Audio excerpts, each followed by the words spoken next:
Hello students, welcome to the Vestri academy. तो बच्चों, पिछले लेक्चर में हमने पढ़ा था कि कैसे हम समुच्चयों का संघ कैसे निकाला जाता है। तो आज का जो लेक्चर है उसमें हम देखेंगे कि समुच्चयों का सर्वनिष्ठ कैसे निकाला जाता है और उसकी प्रॉब्लम्स को कैसे सॉल्व करते हैं और क्या क्या उसकी प्रॉपर्टीज़ होती है। ठीक है, तो इंग्लिश में जो हम उसको बोला जाता है इंटरसेक्शन ऑफ टू सेट्स। तो हम क्या कहते हैं, समुच्चयों का सर्वनिष्ठ हम किसको कहते हैं? हम क्या कहते हैं कि यदि दो समुच्चयों ए तथा बी, ठीक है, दो समुच्चय हैं ए तथा बी के सभी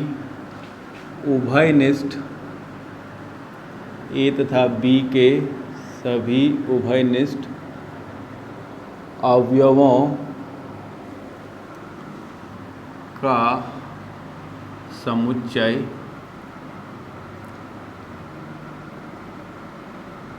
समुच्चयों ए तथा बी का सर्वनिष्ठ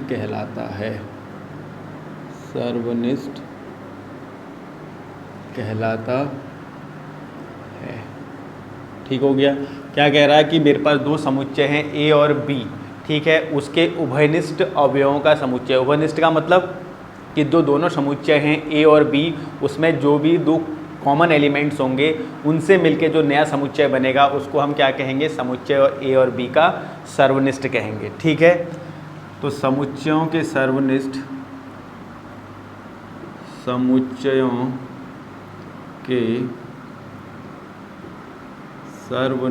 को ए इंटरसेक्शन बी से प्रदर्शित करते हैं। ये इसका प्रदर्शित करने का तरीका है, से प्रदर्शित करते हैं।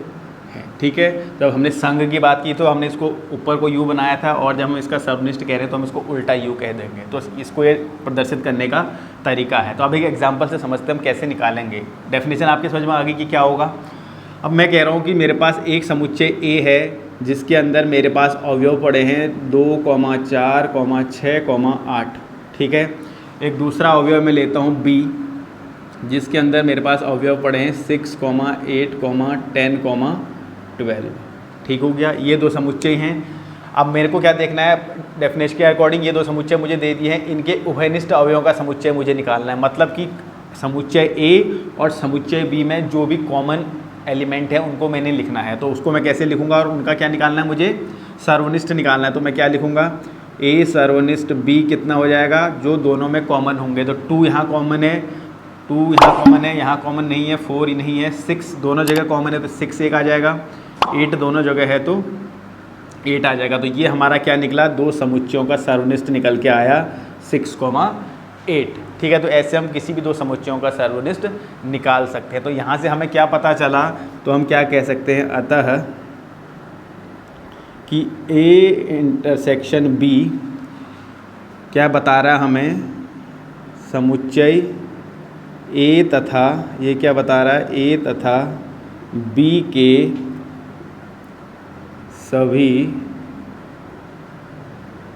सभी उभयनिष्ठ, ए तथा बी के सभी उभयनिष्ठ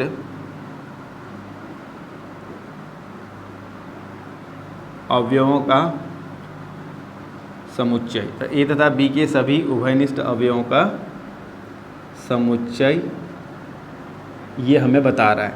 ठीक है, तो इसको हम और कैसे लिख सकते हैं मैथमेटिकली कि मेरे पास x कोई अवयव है such that x belongs to a तथा x बिलोंग्स टू b। तो ये मैं इसको और बढ़िया तरीके से मैंने लिख दिया। ऊपर वाली जो डेफिनेशन थी उसको मैंने और छोटा कर दिया। इतना बड़ा लिखने से अच्छा मैंने सीधे लिख दिया कि a सर्वनिष्ठ b मुझे क्या बता रहा है?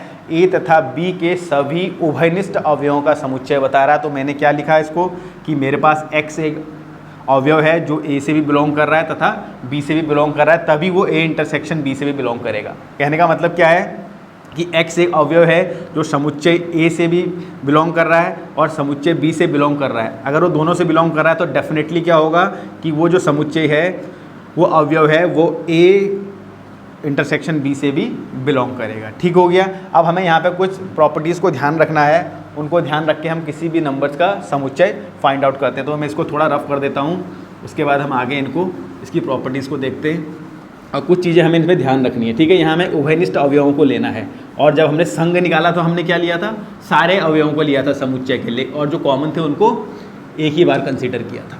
ठीक है, तो बच्चों अब हमें क्या देखनी, कुछ चीज़ें ध्यान रखनी है। तो पहला पॉइंट हमें क्या ध्यान रखना है कि मैं अगर कहूँ कि मेरा x जो है, x समुच्चय A का अवयव है। ठीक है, अगर x समुच्चय A का अवयव है तो है, परंतु x A सर्वनिष्ठ B का अवयव नहीं है। क्या कह रहा है कि अगर x कोई अवयव है जो समुच्चय A से बिलोंग करता है, परंतु वही जो x अवयव है वो A इंटरसेक्शन B का अवयव नहीं है। उसका कहने का मतलब क्या है, अवयव नहीं है तो इसका मतलब क्या हुआ, इसका मतलब कि जो x है, x B समुच्चय B का, x समुच्चय B का अवयव नहीं होगा, अवयव नहीं होगा। समझ में आया? कहना क्या चाह रहा है कि अगर x कोई अवयव है वो समुच्चय A से बिलोंग कर रहा है, ठीक है, परंतु यही x जो है वो A सर्वनिष्ठ B से बिलोंग नहीं, उसका अवयव नहीं है, तो कह रहा है कि x कभी भी B का अवयव नहीं होगा। बड़ी इंपॉर्टेंट चीज़ है, ध्यान देने योग्य। ठीक हो गया। सिमिलरली इसको मैं और कैसे कह सकता हूँ कि अगर मैं कहूँ कि x B का अवयव है और but x A intersection B का अवयव नहीं है, तो मैं ये भी कह सकता हूँ x जो है A का भी अवयव नहीं होगा। ठीक है, इस प्रॉपर्टी को याद रखना है। दूसरा क्या कह रहा है कि यदि x A सर्वनिष्ठ B का अवयव है, नहीं, A इंटरसेक्शन, यदि x A इंटरसेक्शन B का अवयव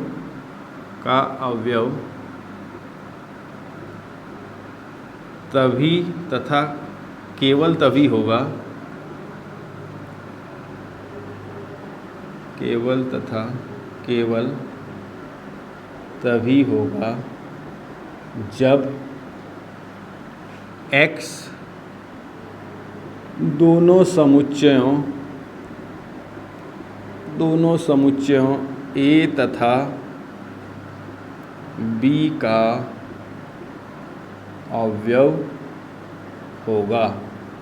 क्या कह रहा है कि अगर कह रहा है कि x A इंटरसेक्शन B का अवयव है, ये कब पॉसिबल है, ये तभी पॉसिबल है कि जब x A का भी अवयव होगा तथा x B का भी अवयव होगा। अगर ऐसा होगा तभी ऐसा होगा, अदरवाइज ये नहीं होगा। दूसरी इंपॉर्टेंट बात। तीसरी बात हमें क्या याद रखनी है, और क्या हो गया, ये हो गया। तीसरी बात हमें याद रखनी है कि यदि समुच्चय A तथा B विसंगित समुच्चय है, विसंगित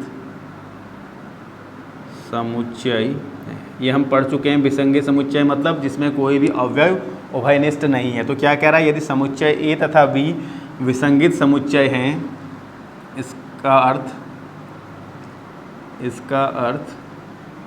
कि समुच्चय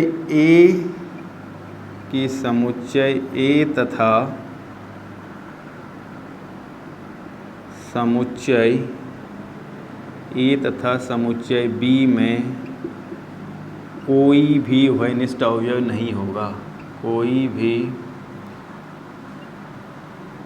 उभयनिष्ठ अवयव नहीं होगा।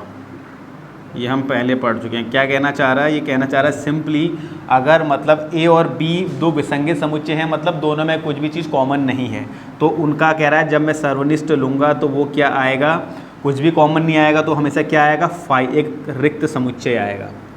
क्या आएगा, रिक्त समुच्चय। तीसरी प्रॉपर्टी ये आपको याद रखनी है। तो इन 3 चीज़ों को ध्यान रखना है, इससे हम सर्वनिष्ठ की सारी प्रॉब्लम्स को सॉल्व कर सकते हैं। इन 3 चीज़ों को आपको याद रखना है, क्या विसंगत समुच्चय होगा, कब ये बिलोंग करेगा, कब ये करेगा।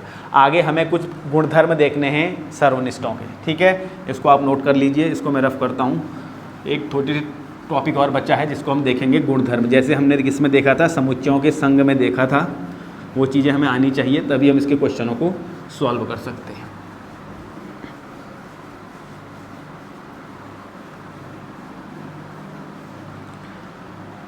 ठीक है, अगला टॉपिक जो हमारा है वो है सर्वनिष्ठ